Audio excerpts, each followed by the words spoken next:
As the Indian side has said that the path-breaking and historic New Delhi declaration has been adopted on day one of India's G20. On day two, there are several other events planned as well. The world leaders, first of all, are going to visit the Rajghat, the Samadhi of the father of the nation, Mahatma Gandhi, this morning. And there are several bilaterals that have also been planned for Prime Minister Narendra Modi. There have been decorations at the Rajghat. There has been security that has been tightened there at the Rajghat ahead of the visit by the G20 leaders at Mahatma Gandhi's Samadhi. Now, meanwhile, till now, the G20 meet has been historic for India. That's what even global leaders are saying, as the G20 meet has adopted the New Delhi Declaration.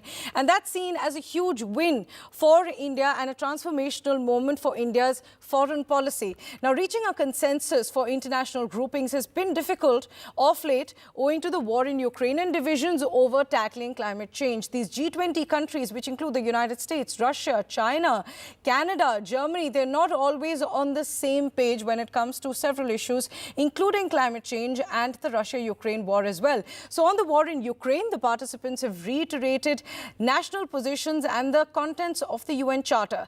Russia has not been mentioned, but the grouping has slammed the use of force for territorial gain. So that has been a big win for India on G20 day one. Today, it's G20 day two. So let's understand what all we can expect. Today, we are being joined by Vishnu Shom and Vasudha Venugopal straight from the Bharat Mandapam, which is the venue for the G20.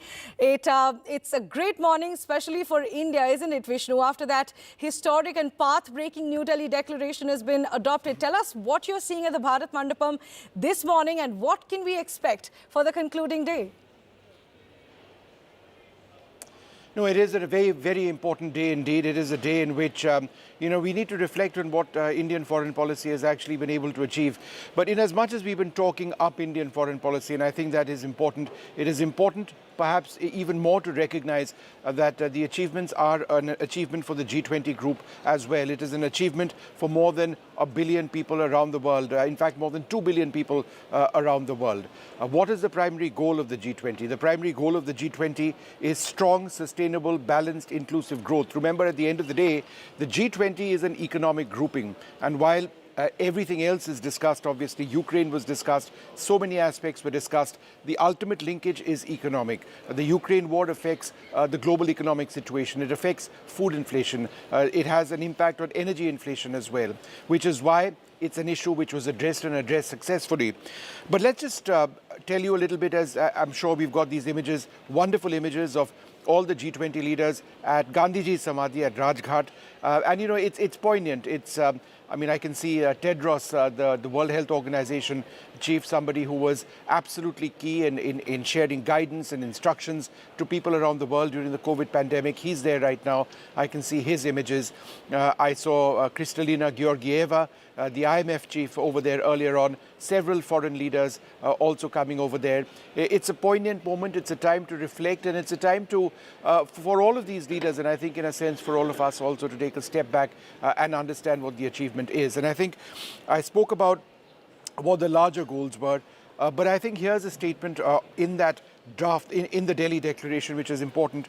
We will ensure that no one is left behind. This is what the declaration is all about. And what do I mean by that? Inclusion, in the truest sense of the word, is very much a hallmark of the Delhi Declaration. Inclusion in the context of the continent of Africa. Inclusion in terms of women's empowerment. Inclusion in terms of an equitable spread or an equitable share of digital technology. Inclusion in terms of fair financial mechanisms which ensure that technology which helps in cutting down carbon emissions is equitably shared, fairly shared. These are all issues which G20 has dealt with, A fair, open, inclusive, equitable, sustainable, transparent, multilateral trading system. So all of this has happened because these are points that all of the leaders agreed on, but it's also happened largely because of what we were able to do, push through a consensus on the language used to refer to the Ukraine war. That's something which is very rare, given the sharp divisions between the West and China and Russia on this particular issue. But that is true.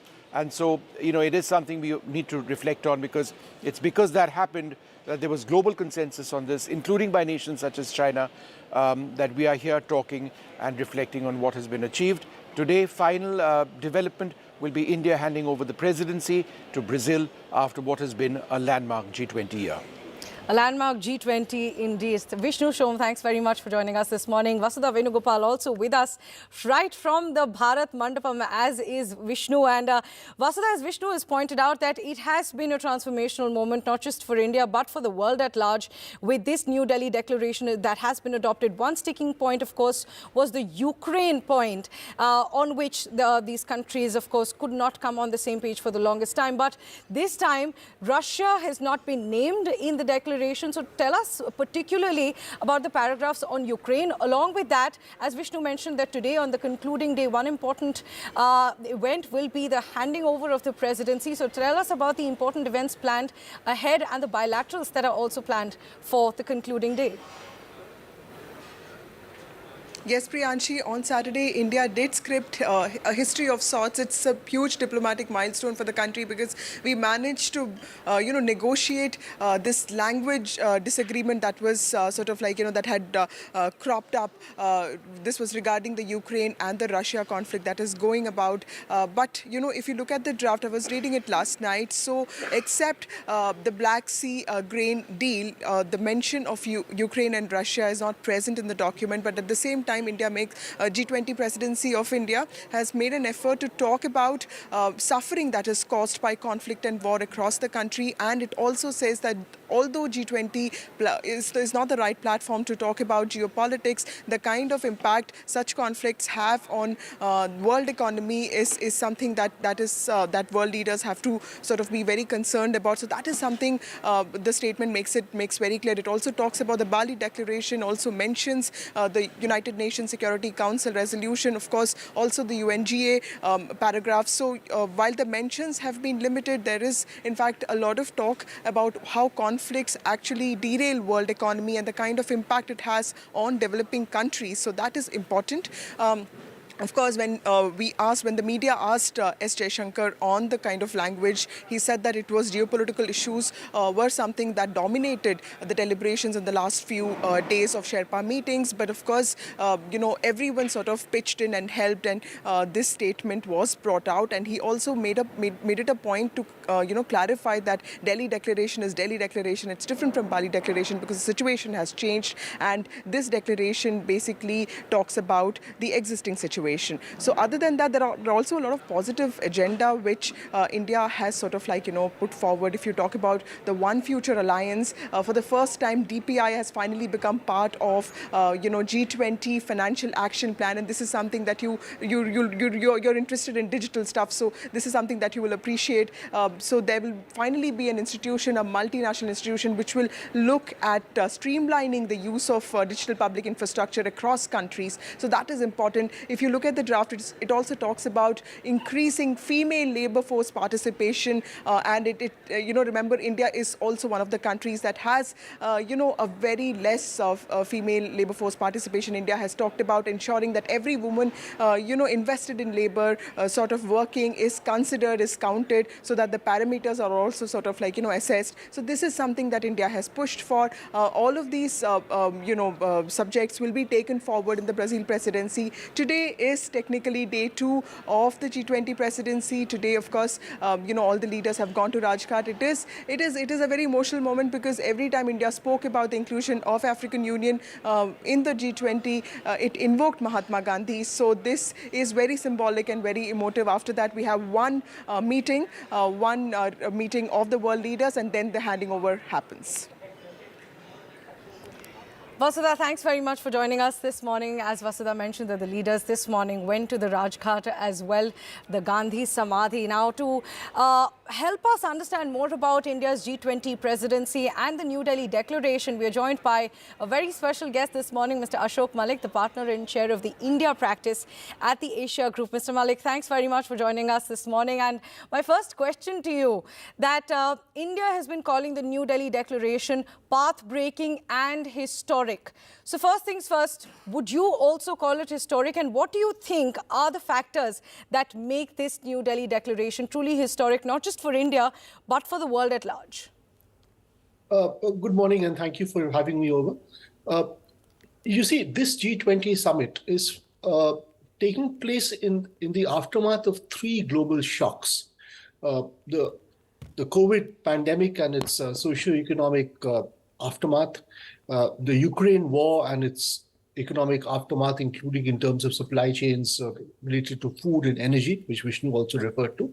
And third, unstated but apparent by the absences of President Xi and his senior leadership at the summit, the growing geopolitical tension between the US and countries aligned with the US and China, which again has had economic and social consequences for many developing countries across the world. So if you consider how the G20 became a leadership level meeting in 2008, 2009, that followed one shock, the global financial crisis. This G20 meeting is taking place in the aftermath of three shocks. And obviously, the brunt of these shocks is being borne by the global south, by developing countries which are facing issues of climate finance and managing climate transitions, which are facing issues of trying to build a digital public infrastructure and digital technologies in their welfare programs and public programs, which have been seen as so useful, especially in a post-COVID, post-lockdown world. Countries that are facing food shortages, chronic food shortages in the 2020s, not just because of the Ukraine war, but also because of extreme weather events in many key countries. And countries that are struggling to get back on track to achieve the Sustainable Development Goals, which are due to be achieved by 2030, but have been interrupted again by these three shocks. So what India has managed to do is bring these issues to the core, to the center, to the heart of the G20 process. And the Delhi Declaration, the joint communique agreed to by all countries, reflects significant advance and progress and financial commitments to achieving many of the goals in these areas, to filling many of the gaps that have emerged over the past few years. Now, will all of them be realized? We don't know. We live in hope. But certainly there is a lot for the broader concourse of humanity, the global south, the 2 billion people that Vishnu referred to, who live in developing countries. There's a lot for them to take away from this declaration and this very rich summit. And right. That, to my mind, is the key legacy of this summit. Right. So India managed to bring these countries together, the countries that have not been on the same page on several fronts, including Ukraine, and it came at a challenging time, as you mentioned now. Another point that I want to ask you about, Mr. Malik, is for our viewers' understanding as well, that how is the New Delhi Declaration different from the Bali Declaration on several fronts that you've spoken about? How does this make it particularly different from all other declarations that have been agreed on in the recent past? Look, Bali had its achievements. One should not knock the fact that Bali was the first post-COVID G20 summit to be held physically. It was important. But I think the consequences of these three shocks, the COVID shock, the Ukraine war shock, and the geopolitical divide between the US and China shock, have been more keenly absorbed and studied and pondered in the lead up to the G20 summit in New Delhi. And especially since India had such a rigorous and extensive consultative process, 200 meetings over the past 1 year. Now, all of those meetings in some manner or the other added to the discourse that led to the Delhi Declaration. And if you look at achievements and advance on a language related to digital public infrastructure, including commitment to open standards, interoperability, and transparency, that is new. If you look at the commitment towards climate finance, that is new. If you look at the commitment towards managing sovereign debt and looking at specific countries in Africa. We've only had it with Chad so far, but looking at other countries as well, where unsustainable debt will be managed in consultation with these countries to keep these countries afloat.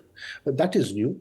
So if you look at the commitment towards more money towards SDGs and reforming multilateral banks to be able to better fund climate finance and SDG related projects, that is new. And quite frankly, of course, the paragraph on the Ukraine war is new. It's a more nuanced paragraph. It's also a recognition that the war in Ukraine is going to last a very, very long time. All stakeholders in that war, from Russia to Ukraine itself, and to Europe and the United States now recognize that. In a sense, all stakeholders are waiting it out till November 2024, till the US election, and to see what course the war takes after that, how strong the commitment of the US remains to the war after that, depending on what happens at election. So there was room for India to push for a more nuanced language at this stage on the Ukraine war. And that was different from the opportunity available in Bali. Right, and I want to pick on that point about the Ukraine war. This time, there is a 100% consensus on the New Delhi Declaration. And while the war has been condemned clearly in the New Delhi Declaration, Russia has not been named. While, of course, the declaration slams the use of force for territorial gain, while the Bali Declaration, of course, mentioned Russia. So do you think that this sort of nuanced or rather safe position has been taken by not naming Russia in the declaration? You see, India's position on the war has been fairly consistent. It has said that UN principles relating to the sovereignty of nations and to national boundaries should not be violated. That's an old position India's had. Where countries do have disputes over national boundaries, and there are several such disputes all over the world, including in India's neighborhood between India and its neighbors. Where those disputes do exist, war or bloodshed is certainly not a mechanism to resolve those disputes. That's again been India's consistent position. It was there during the Kargil War. It was there during the Galwan crisis and the ongoing Ladakh crisis with China.